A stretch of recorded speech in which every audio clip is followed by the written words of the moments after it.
The way things are going, I can't say that I'm surprised. Kamala Harris has ducked a Time magazine interview. The owner, the chair, is pretty outraged that Kamala Harris, who wants to be president, won't do this sit-down interview. I've been hearing that apparently it's a big deal. A bunch of presidents always do these sit-down interviews with Time magazine to explain what their policy vision is. Joe Biden apparently had these conversations in the past. Donald Trump is begging to explain to people what his policy vision is. Kamala Harris has dodged this. It's remarkable because right now we're seeing a bunch of news related to this. Kamala Harris, she skipped the Al Smith dinner. She's dropping in the polls and she's not doing an interview with Time. At the same time, she apparently wants to go on Joe Rogan. This looks like her campaign is in disarray.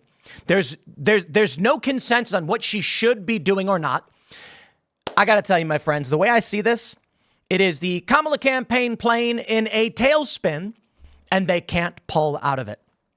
Now, here's what's really remarkable here is these tweets from Mark Benioff. And he explains how Harris has declined repeated requests for an interview over what she's going to do. What has she done instead? She cracked a beer on Colbert. Now she wants to go on Joe Rogan? Is that true? I can't imagine that she's going to duck out on Time magazine, which of course is going to give her a softball interview. And even after she refused to do the press, they still wrote this puff piece about her. What kind of president would Kamala Harris be? And then for Donald Trump, they write, how far would Trump go? And you look at the Donald Trump one, it's red and black. Ooh, it's menacing. And you look at the Kamala Harris one, and it's bright and blue and happy. How does this make sense? My friends, I honestly don't know. But I can only assume it's that the Harris campaign has resigned themselves to defeat, and they're trying to find an out. I would not be surprised if it were true that Kamala Harris doesn't want to be president at all. They had no options. Biden was down massively. Trump was going to landslide against Joe Biden. That was going to affect down ticket. So they said, we need to get someone in, but we can't transfer the funds from Joe Biden to anybody else. We're going to have a president a couple of months out from the election with no budget. It's got to be Kamala Harris. And Kamala's like, I never wanted this job in the first place. And you can't quit. You can't quit. Dude, this is, and I tell you, you see these movies, right?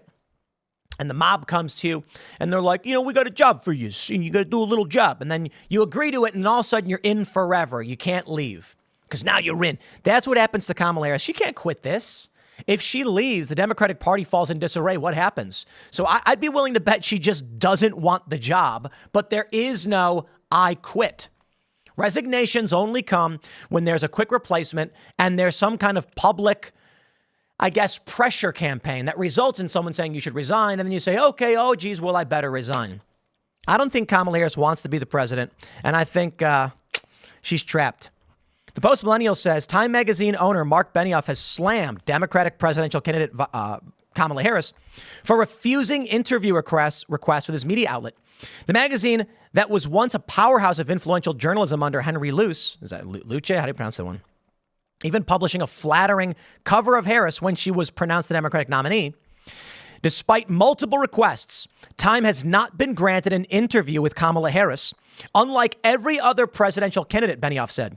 We believe in transparency and publish each interview in full. Why isn't the vice president engaging with the public on the same level? Because she doesn't want the job. What have I got to say to you, brother? Here's the tweet.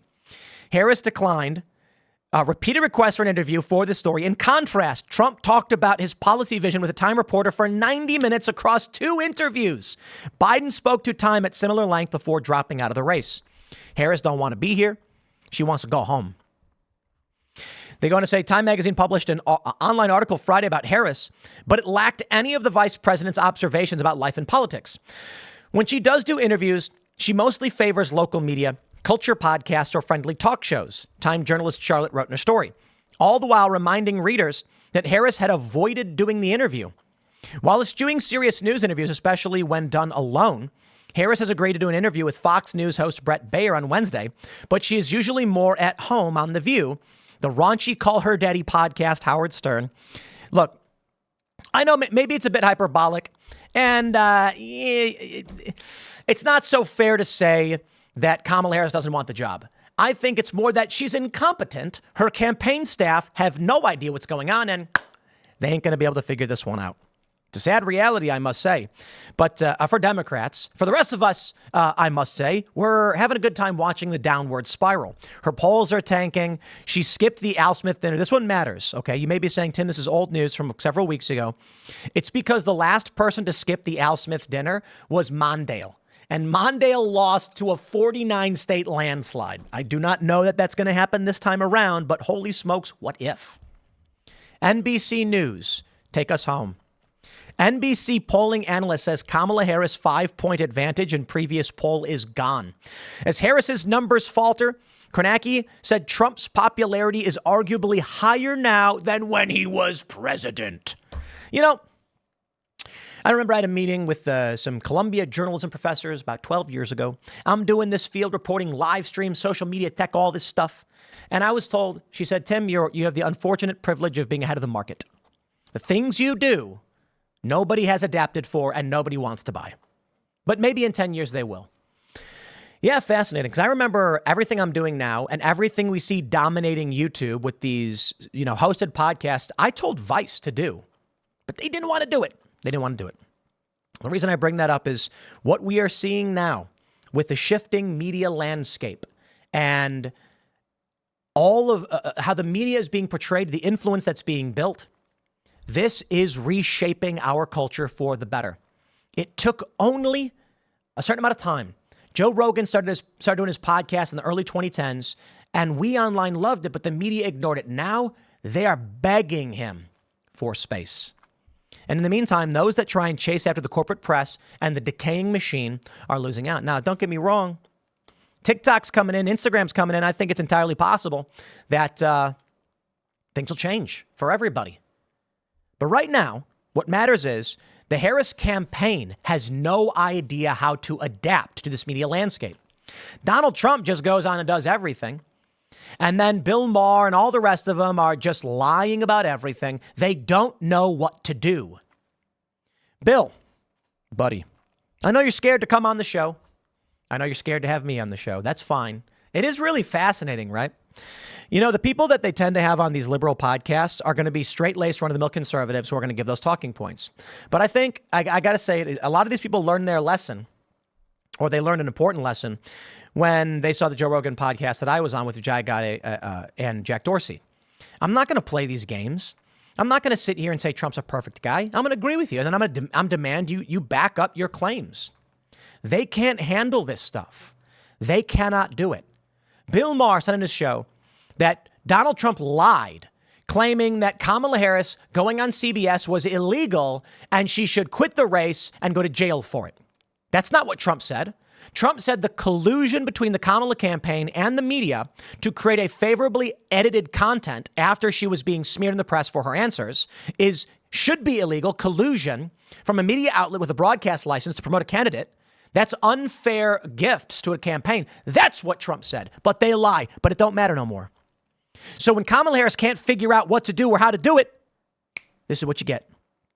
NBC national political correspondent Steve Kornacki said that some polling numbers for Vice President Kamala Harris have completely reversed in recent days. Harris was once touted by many of her supporters as the inevitable winner of the 2024 election, but with less than a month before the election, it's a dead heat. And you know what a dead heat means? It means Trump's winning because the pollsters are desperately trying to make it seem like Kamala Harris is better. Guthrie then did a deep dive on the numbers with Kornacki and said, the top line is the 5-point advantage that Kamala Harris had in our last poll is gone. What's behind that shift? I don't know. People are realizing that you're full of it. The top line is the 5-point advantage that Kamala Harris had in our last poll is gone. What's behind that shift? Yeah, exactly, Savannah. Just look at them side by side and you can see it. Remember that poll we took a month ago that you see here? It was just after that first Trump-Harris debate. Since then, we've had the VP debate. There have been some campaign activities, some interviews, some things that have changed in that time. I think this might be the biggest for Harris. We just asked the basic image perception people have. Is it positive or negative of these candidates? The Trump number's always been somewhere in this territory. In fact, this is a little bit high for him, believe it or not, 43% positive. But look at Harris, 43 positive, 49 negative. The significance, we polled this a month ago. She was 48% positive and 45 negative. She was above water, as they say. That's completely reversed. It now looks very similar to Trump's. That's a pretty big shift when you're talking about a race this close. And then there's the weight of the fact she's the VP in an unpopular administration. Goes on to say that Kornacki reported that only a quarter of families say Biden-Harris policies are helping them, while 45% say they are hurting them. I'm going to say it again. Kamala Harris's campaign doesn't know how to handle the press. She goes on The View where she thinks she's in a favorable setting, and they ask her, would you do anything different? And she says, I can't think of anything. Listen, everyone in life says, I could have done something differently. It's called learning from your mistakes. My response would be, Tim, you did this project and here's how it turned out. Let me put it this way. Timcast News, Timcast IRL, we're wildly successful. Thank you all so much for being members, of course, for leaving reviews on the audio podcast and promoting and sharing all that stuff. You really make it possible. And we're very successful. If you came to me and said, you got a big show, Tim, everybody watches, would you change anything? I'd say absolutely. You know what I would have done differently? I wouldn't have first set up our studio out here in Western Maryland. That was a big mistake. I think it cost us time and money, but we made a lot of mistakes. Fortunately, we made less mistakes than we had successes. And that's a path that leads you to victory. Kamala Harris, on the other hand, says, can't think of anything. I just do it the same way. Are you kidding? So if we get another military crisis, you're going to do the exact same thing? Well, that's stupid. You can say, listen, of course I do things differently. Let me give you my answer. Let me play politician. If I was in the administration, if they had an action, this is what's fascinating to me, how incompetent Karine Jean-Pierre and the rest of these people are. Kamala Harris, so incompetent. She's like, I'm in the room for every decision. Stop saying that. Let me tell you the answer, Kamala. Let me give you some advice, okay? When asked what you would do differently, I'd say I think the American people are deeply upset over what happened in Afghanistan. We were handed a timeline for withdrawal, and we were trying to manage it properly. Based on the information that we had at the time through our great men and women in the intelligence agencies, as well as the men and women in uniform, we made the decisions we did. However, a terror attack occurred, and it took the lives of 13 Americans. What would I do differently? Well, knowing what I know now, of course, I'd stop that from happening by any means necessary. There's certainly things we would change, but it's important to understand that at the time, we're making the best decisions possible. So with that, I can say I have learned from these mistakes, and I have learned to do better. And that way, we're going to see a better administration. Now, here's the reality. Kamala won't say it, but guess who is? Donald Trump. No question. Donald Trump is talking about how we hired some bad people. He said, we had some bad people. We're not going to make that same mistake. RFK Jr. is here. Tulsi Gabbard is here. Donald Trump is outright telling you, in the first administration, we made mistakes, and we learned from those mistakes, and we're going to do a better job. We learned from 2020. We're going to do a better job. I hope they did. Back in 2020, I said Donald Trump needs to bring Tulsi Gabbard on. He needs to say right now, Tulsi Gabbard will be in my administration. Hey, unfortunate privilege of being head of the market, right? Trump didn't do it. He didn't do it.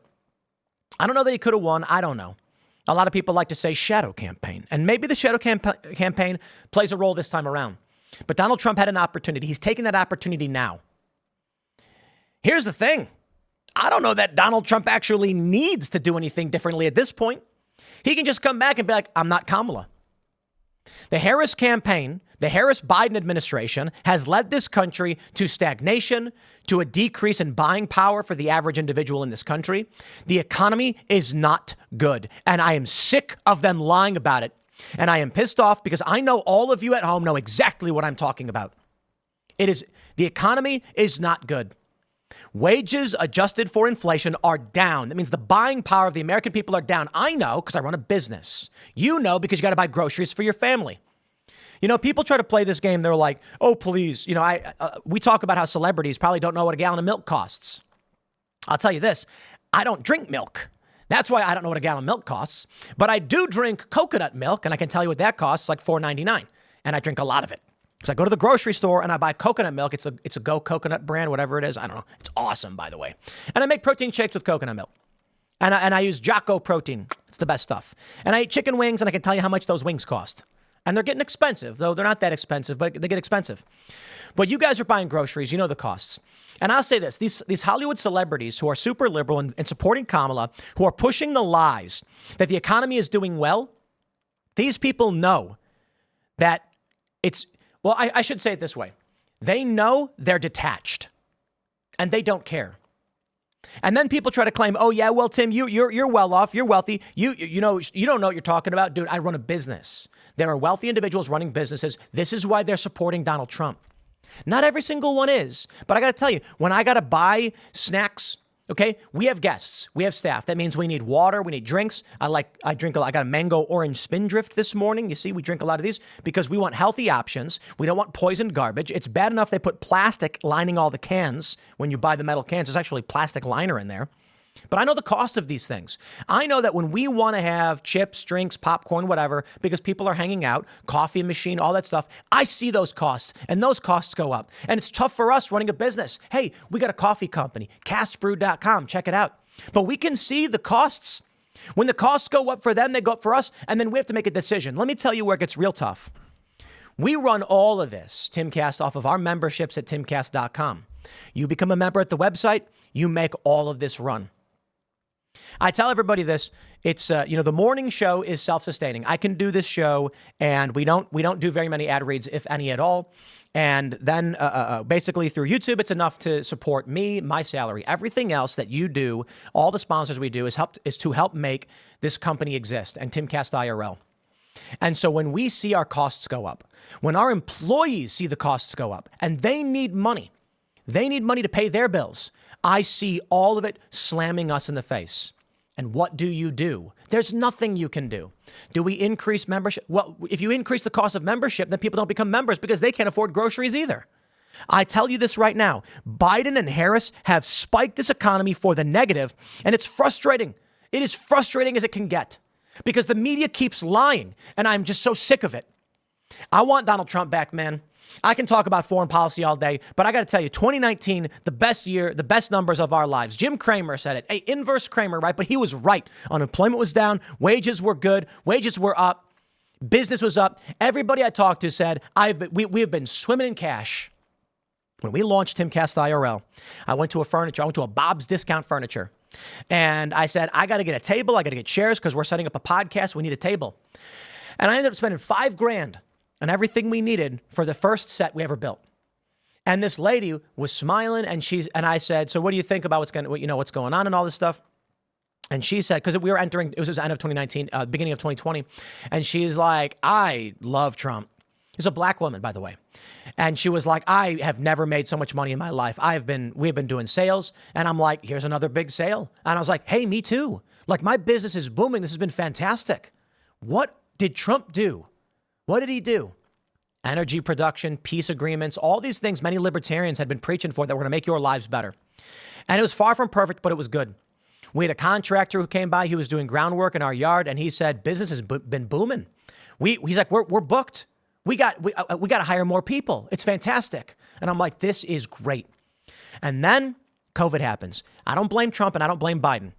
People want to say, oh, the deep state, this, it's a moot point. Trump made mistakes, Biden made mistakes, but Biden and Harris have had 4 years to fix this. And I'm sitting here saying, what's going on? Why am I looking at ad sales? Why am I looking at the marketplace? Why am I looking at rising costs? Why am I looking at all this and saying, where is the opportunity? I got to work 16 hours a day. I got to work my hands to the bone. And we're not seeing the growth that we saw under Donald Trump. So I want Trump back.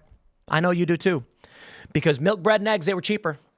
So take what you want to take, I guess, I just got to say right now, because I said it in the first segment, in my opinion, is a lie when people are like, I just think I'm going to abstain. I have heard this from people, from libertarians, from disaffected liberals being like, well, Trump's bad, so, I'm just going to vote for nobody.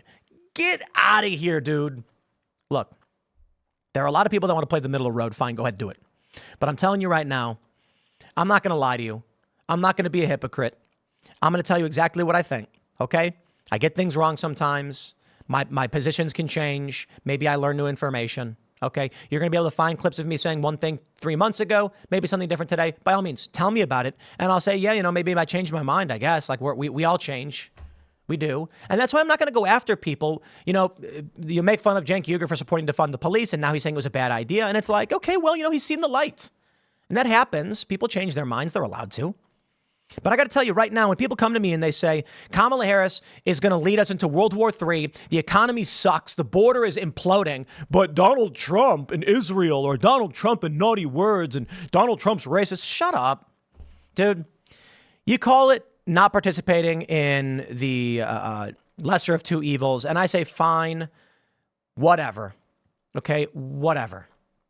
I don't view it that way. I see Donald Trump as the first net positive president of my lifetime. And I didn't vote for him in 2016. And I voted for him in 2020 and he lost. So I tell you this. Right now we are looking at stagnation and crisis. Cultural crisis, World War III. We need strong and effective leadership. Please, at the bare minimum, if Trump comes back, maybe the economy starts to improve and then we see more jobs, more expansion, more opportunity, more fun. Instead of stagnation. And that's what I feel. I feel that under Kamala Harris, stagnation. Not interested, man. But you do you.